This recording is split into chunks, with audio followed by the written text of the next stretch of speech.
Olá, pessoal, sejam bem-vindos à nossa aula número 11 do curso de Aprendizado de Máquina. Nessa aula vamos falar de Model Selection, lembrando que todos os códigos e slides estão disponíveis no Git, né? E vocês também podem acessar minha página pessoal ou, se preferirem, inclusive fazer a minha disciplina na Universidade UTFPR, tá? O que é Model Selection? Bom, primeiro eu gostaria de lembrar um pouquinho de várias aulas atrás, onde eu mostrei esse pipeline e falei para vocês que o nosso objetivo geral do curso é, na verdade, entender o que está acontecendo em cada uma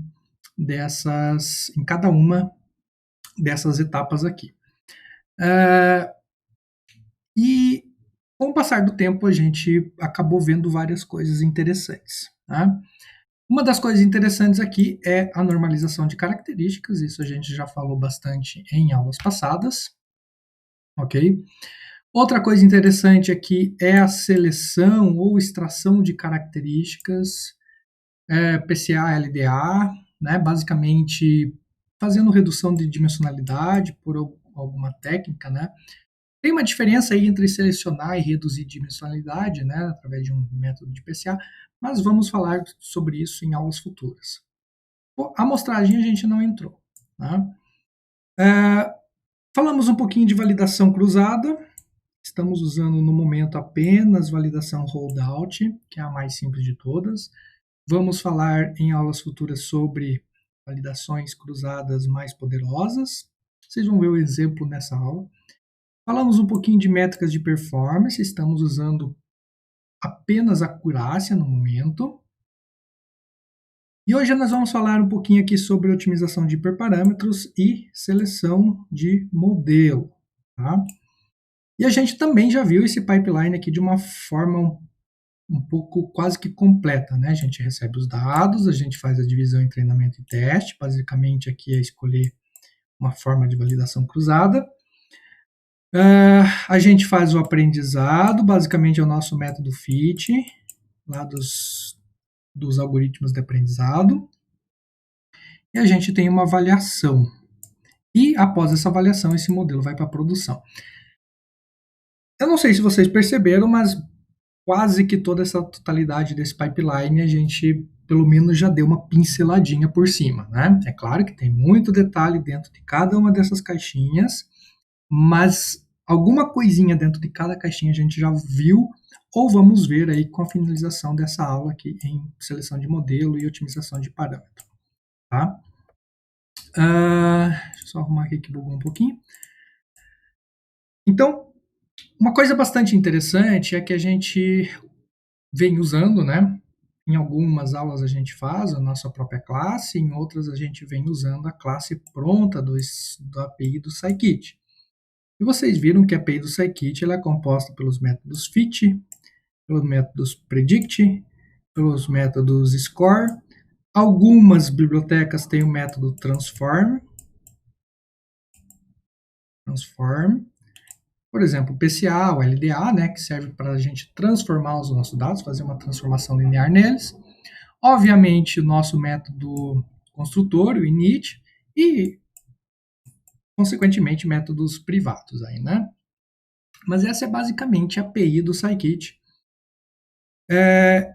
E para os métodos que tem o fit, né? Então a gente faz o fit no treino, nos dados de treino, gerando um modelo, e a gente faz um predict nos dados de teste, gerando os labels preditados. Basicamente é isso que a gente faz quando a gente está usando um classificador.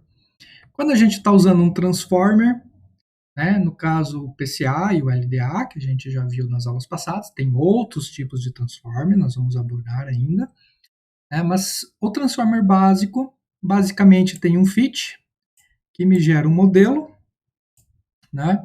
E esse mesmo modelo é usado para transformar os dados de treino e para transformar os dados de teste, né? Porque, obviamente, isso aqui, veja que aqui não vai o Y, né? Pelo menos no caso do PCA não vai o Y, no caso do LDA aqui a gente tem o Y train aqui no fit também, né? Mas enfim. O fato é que a gente tem essas duas formas de trabalhar dentro da API do Scikit. Uma usando, quando a gente vai fazer efetivamente o classificador, fit predict, ou quando a gente vai fazer uma transformação dos dados, no caso fit transform, ok? Então, a gente tem o fit e tem o transform, que a gente faz no teste, e o transform, que a gente faz no treino.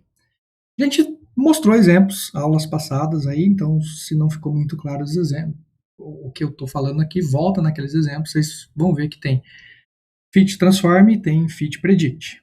Fit transform, fit predict. Né? Inclusive nessa aula tem mais alguns exemplos. Com isso em cabeça, a gente pode trabalhar num conceito bastante importante dentro do Scikit, que são os pipelines. Tá? Esse é um conceito que é o conceito que as coisas vem uma coisa, depois vem outra, depois vem outra, depois vem outra. Tá? Então, o que a gente faz normalmente? A gente pega os dados, então a gente tem a nossa matriz X, que é os dados de treino, né, e o nosso rótulo Y, que são as classes do treino, aqui já separado, né, em treino e teste. Então eu tenho tanto o teste como tenho o treino já separados, ok? E aí eu posso montar um pipeline. Os códigos que a gente vinha fazendo, a gente vinha montando esse pipeline na mão. Que é fazer o quê? Primeiro fazer a normalização, fazer a escala. Então, eu quero o fit para calcular média e desvio e o transform para fazer a escala, né? A transformação do z-score nos dados de treino. Então, toda a setinha preta aqui significa dados de treino. Então, a gente fazia o fit usando os dados de treino, porque, obviamente, eu conheço a média dos dados do meu treino, eu tenho que fingir que não conheço a média dos dados do teste. Então, eu faço fit transform nos dados de treino e faço apenas o transform, usando os parâmetros aqui que eu obtive com o fit do treino, para fazer a transformação da escala nos dados de teste, ok? E aí também eu tenho redução de dimensionalidade, PCA ou LDA, né? A gente viu os dois métodos. Também tenho o método fit transform, fit para calcular autovetores, autovalores ali, se for o PCA da vida, né? Matriz de covariância. E o transform para transformar, rotacionar aqueles meus dados. Nos dados de treino, eu tenho que aplicar essa mesma rotação que eu apliquei para o treino, para o teste também. Então, eu também tenho um transform na base de dados de teste. E aí, obviamente, eu tenho o fit, que é feito em cima dos dados de treino, e eu tenho o predict, que é feito em cima dos dados de teste. Né? Então, isso aqui é um pipeline geral, demonstrando como é que é o fluxo de informação. Acho que entender esse pipeline aqui é extremamente importante. Então, esse é o fluxo de informação que acontece. Eu treino, né? Primeiro eu normalizo meus dados.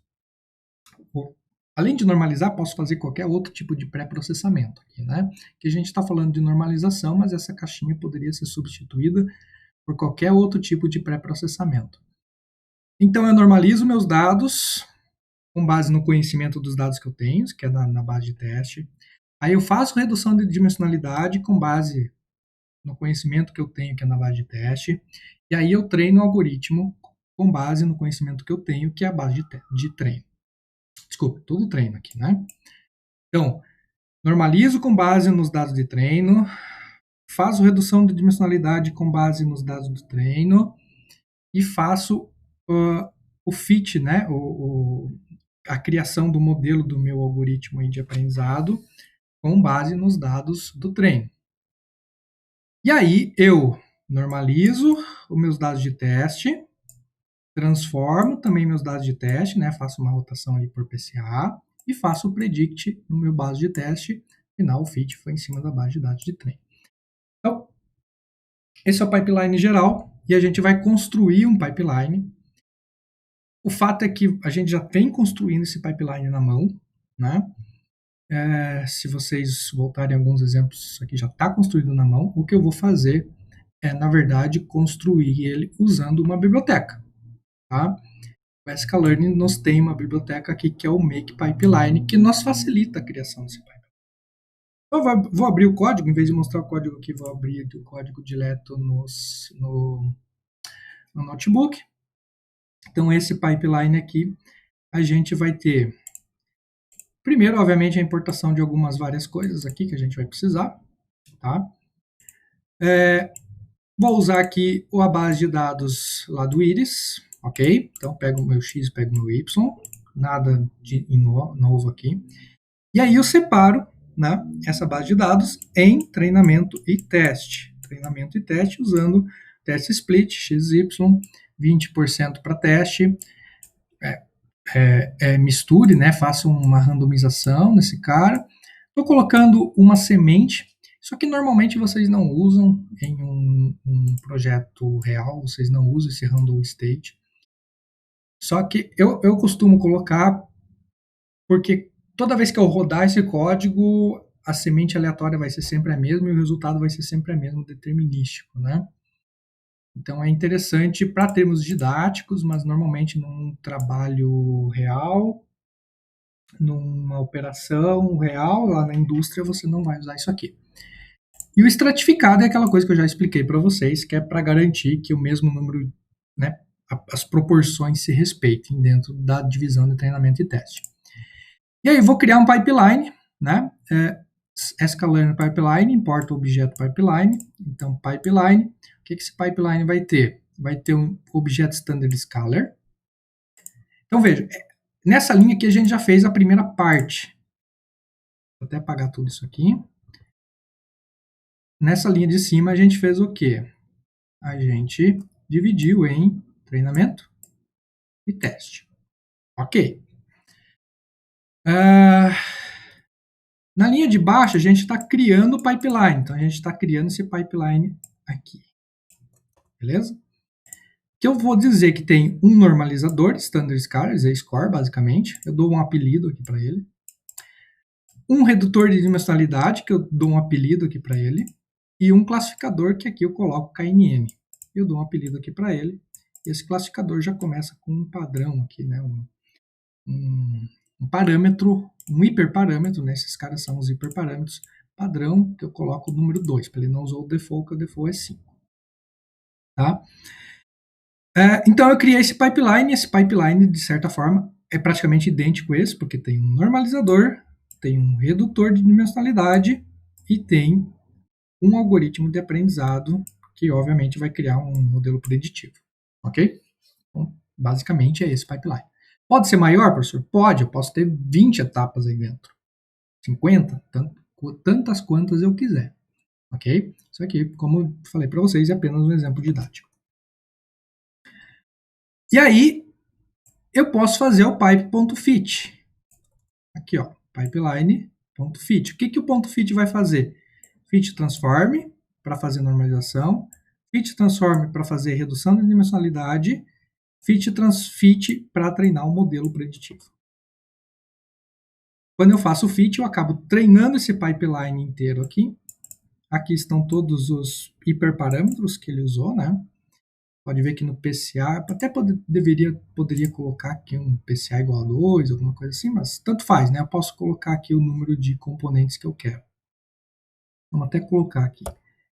N components igual a 2, tá? Só rodar de novo aqui para ter certeza. Então, N componentes igual a 2, pipe.fit, ele fez o PCA aqui com o número de componentes igual a 2 e o número de vizinhos igual a 2, e o resto aqui é parâmetro default, né, do objeto. Ok? Então, eu fiz o pipeline com o fit, e aí eu posso fazer o quê? O pipe.predict, né, porque aqui o objeto é pipe, então eu faço o pipe.predict. O pipe.predict vai fazer este lado das transformações. Então, ele vai fazer um transform nos dados de teste, transform, no caso, para normalização, que ele vai usar média e desvio que ele inferiu lá nos dados de treino. Ele vai fazer um transform para fazer redução de dimensionalidade.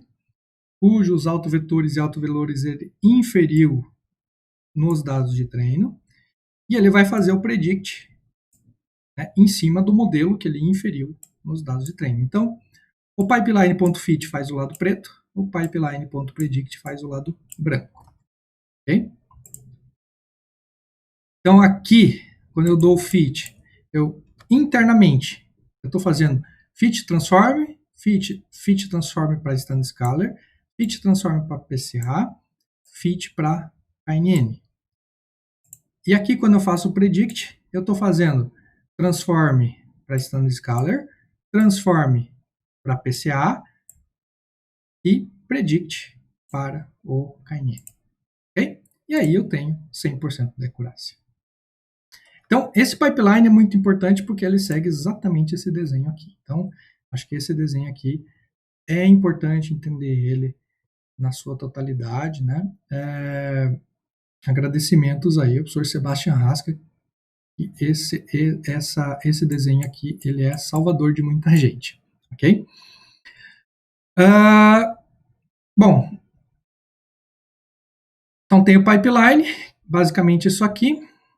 Inclusive aqui está repetido, vou ter que arrumar.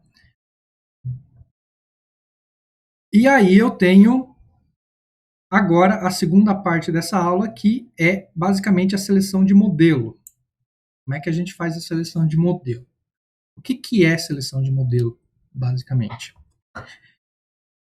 Não sei se vocês perceberam, mas aqui eu tenho dois hiperparâmetros, que é o número de componentes e o número de vizinhos. E aí eu começo a me perguntar, será que esse número de vizinhos é bom ou é ruim?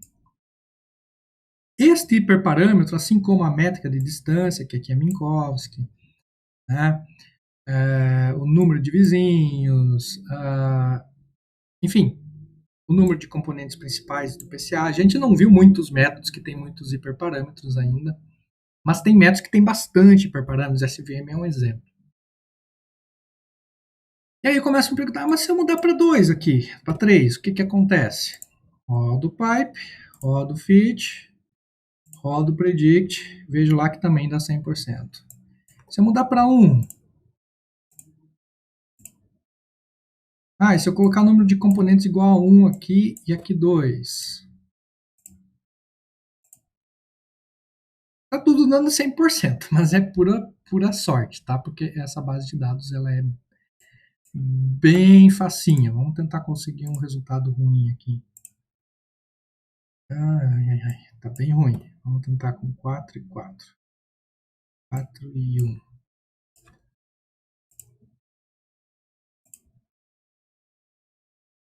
Bom, tá tudo dando 100%, mas enfim, vamos até, só para a gente inferir alguma coisa diferente, fazer no treino também.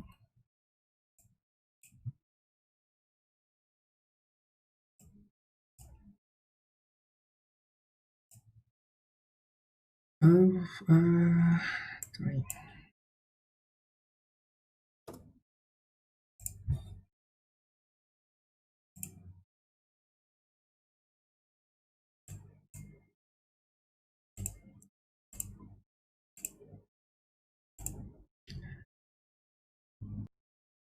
Aqui está o nome errado da variável, né? Train pred. Train pred. Aqueles erros básicos que acontecem. Então, por exemplo, nesse hiperparâmetro aqui, o treino dá 100% e o teste dá 90%. Agora, se eu usar um outro hiperparâmetro aqui, a gente tem o treino 100% e o teste 93%. Então, vejam que os resultados acabam mudando a depender dos meus hiperparâmetros. E aí, o que a gente faz? Normalmente, o que a gente faz é o que eu estou fazendo aqui na frente de vocês, ficar mudando parâmetro na mão, certo? Mas, não, obviamente, não é o mais adequado, que eu poderia fazer um for para testar N parâmetros aí, né? E aí eu poderia fazer o seguinte, deixa eu desenhar aqui um pouquinho. Poderia fazer o esquema seguinte.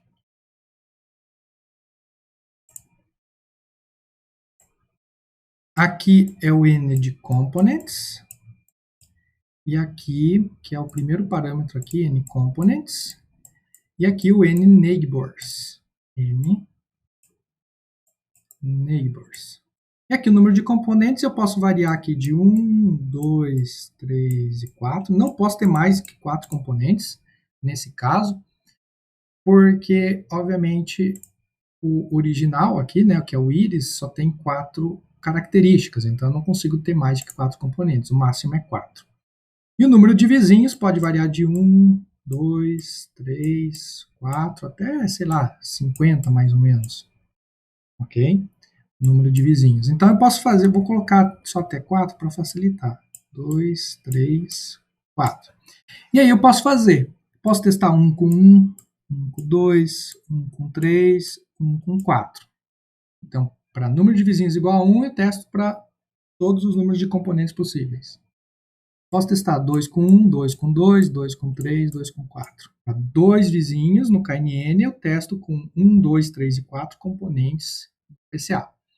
Para 3 vizinhos no KNN, testo com 1 componente no PCA, 2, 3, 4 componentes no PCA. E assim sucessivamente. Ok? O que eu estou fazendo aqui, na verdade, chama grid, né? Porque eu estou fazendo um grid search. Por quê? Porque eu estou fazendo um grid, né? Estou discretizando um grid de parâmetros, no caso aqui o parâmetro do PCA e aqui o parâmetro do KNN.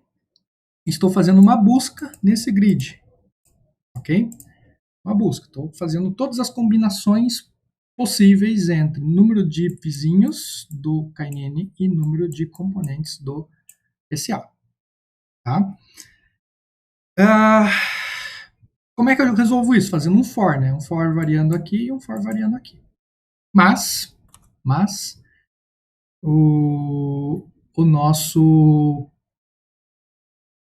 a nossa API do Scikit, ela já tem isso aqui mais ou menos pronta para a gente, que é o Grid Search, ok? E aí a gente entra num conceito bastante importante, que é a seleção de modelo, e a gente vai fazer o seguinte.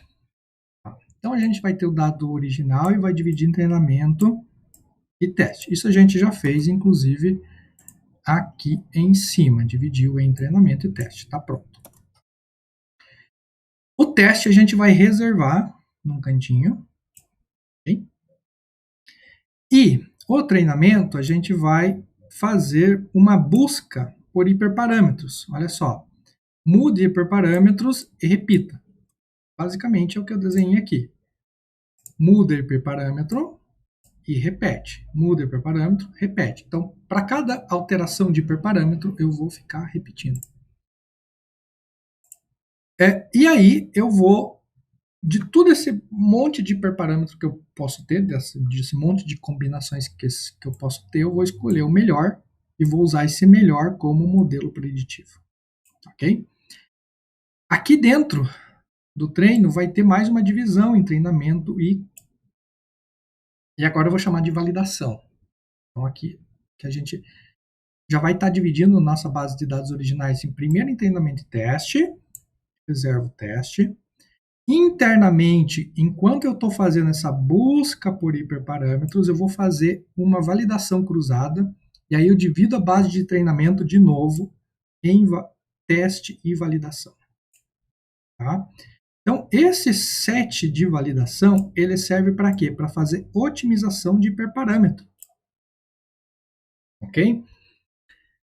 Tem um monte de importância estatística de se fazer isso separado, de não se fazer isso com a base de dados de teste. A teste é realmente uma base de dados que você reserva do lado. Você não vai usar a base de teste para fazer validação ou procurar hiperparâmetros. Tá? Depois eu até posso fazer uma aula um pouco mais detalhada do porquê isso não é interessante. Tá? Mas vamos aceitar por enquanto. Então, eu vou redividir o treinamento aqui em treinamento e validação. Vou fazer um forzinho, alterando hiperparâmetros. e alterando hiperparâmetros, eu vou achar o melhor e vou usar como modelo preditivo. Felizmente, o Scikit já traz para a gente uma API pronta para fazer isso, tá? Que é essa API do grid. Então, olha só o que eu estou fazendo. Eu estou dizendo que eu quero variar o número de componentes. Se a gente abrir o PCA, deixa eu abrir o PCA aqui, Scikit. Se a gente abrir o PCA no Scikit, um dos parâmetros, opa, não é aqui em classificação, um dos parâmetros do PCA, aí, internet, opa, já tô. Um dos parâmetros do meu PCA, ele é o número de componentes, aqui, N components. E aqui no código eu coloco N components, precedido do apelido que eu dei para ele quando eu criei o meu pipeline. Ok? Que no caso, quando eu criei o pipeline, eu dei o apelido para ele de reducidin, para o PCA, para o objeto PCA. Aqui, ó. O objeto PCA tem um apelido de reducidin. Então, é reducidin, que é o apelido do PCA, underline, e desculpa, e N components, que é o parâmetro do PCA. Da mesma forma, o KNN tem N neighbors como parâmetro. Vamos voltar lá. Classificação. Vizinho mais próximo. Cá, vizinho mais próximo. Aqui, ó, N vizinhos. Então, N vizinhos é o número o nome do parâmetro.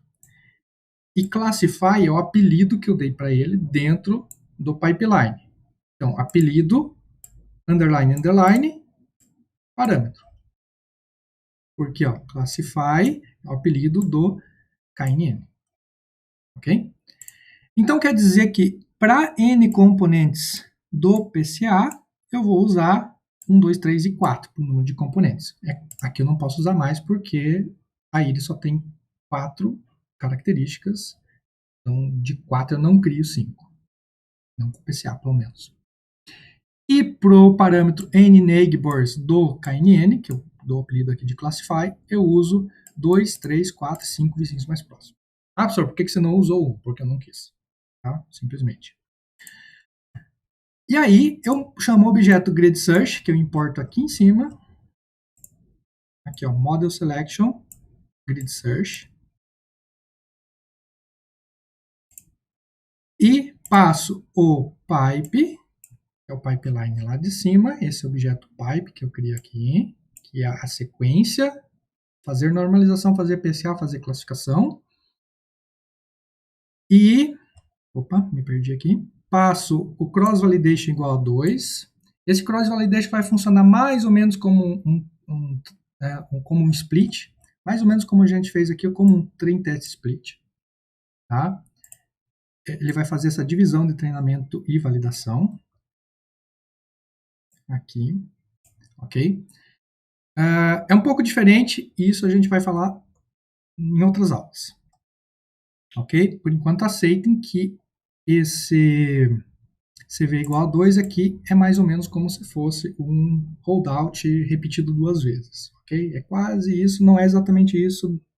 Não me xinguem, e realmente não é isso, mas vamos deixar isso para próximas aulas. O número de jobs aqui é apenas para paralelizar, se eu quiser. E parâmetros grid igual a variável parâmetros grid que eu crio aqui em cima. E o que eu estou avaliando? O que eu vou avaliar dentro, né? Ele vai variar parâmetro, e o que eu quero que ele avalie ali dentro? Quero que ele avalie a acurácia. Ok?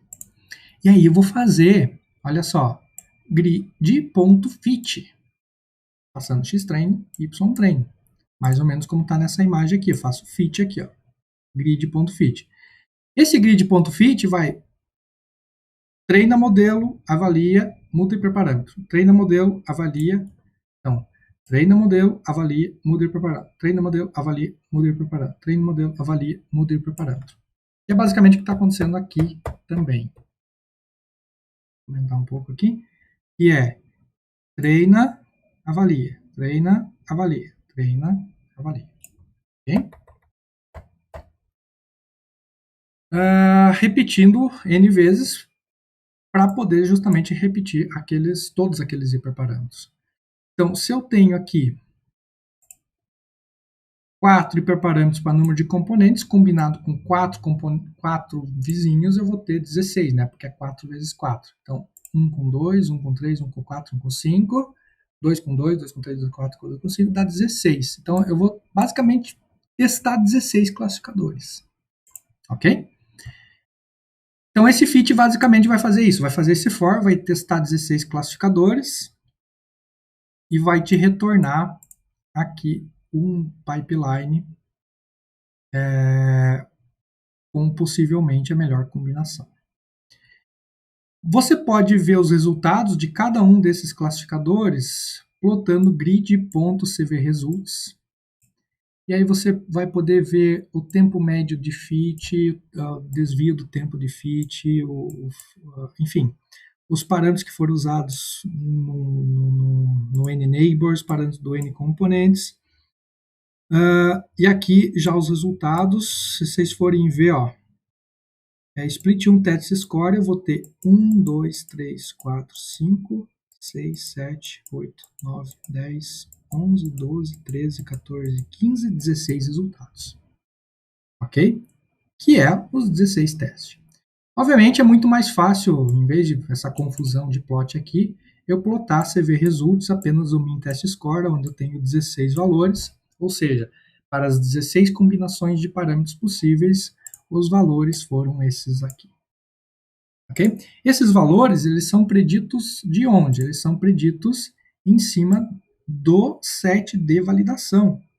Lembrando, treino só serve para treinar. Validação vai servir para mim verificar qual hiperparâmetro. Validação vai servir para mim verificar qual hiperparâmetro é melhor. E o teste é para verificar o resultado final de tudo. Ok? Então, basicamente, eu estou fazendo isso aqui, ó, em cima da base de treino. E o teste, na verdade, aqui é validação. Tá? Validação. Enquanto eu estiver fazendo